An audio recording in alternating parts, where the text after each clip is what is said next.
नमस्कार, मी संदीप चव्हाण आणि आपण पाहत आहे PCMC न्यूज। लोकसभा असो किंवा विधानसभा, भाजपला कायम साथ देणारा पक्ष म्हणजे Republican party of India Athawale गट।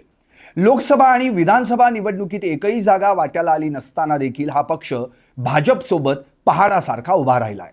पिंपरी चिंचवड महापालिका निवडणुकीत भाजपने RPI आठवले गटाला 5 जागा दिल्या खऱ्या, पण कमळ चिन्हावर सर्व उमेदवार लढतील या अटीवर।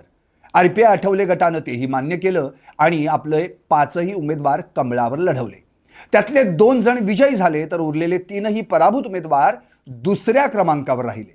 RPI आठवले गटाचे पिंपरी चिंचवड शहराध्यक्ष कुणाल वावळकर आणि धर्मपाल तंतरपाळे हे दोघे निवडून आले। कुणाल वावळकर 10,218 इतक्या मताधिक्याने जिंकले, तर धर्मपाल तंतरपाळे यांनी गतवेळी भाजपकडून निवडून आलेल्या उमेदवाराला पराभवाची धूळ चालली। आपल्या 84च्या विजयी आकड्यात RPI आठवले गटाचे 2 जण आहेत हे मात्र भाजप सोयीस्कररित्या विसरला।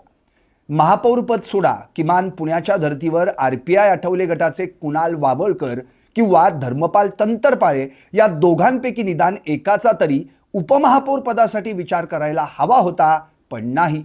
त्यामुळे किमान स्थायी समितीच्या सभापती पदासाठी अथवा सदस्य पदासाठी रिपब्लिकन पक्षाला मान देऊन भाजपने युतीचा धर्म पाळावा अशी मागणी RPI आठवले गटाचे शहराध्यक्ष आणि नवनिर्वाचित नगरसेवक कुणाल वावळकर यांनी केली आहे।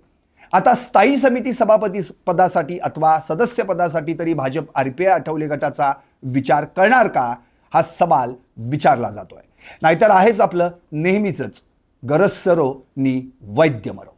पाहत रहा PCMC न्यूज चॅनेल पिंपरी चिंचवडकरांचं।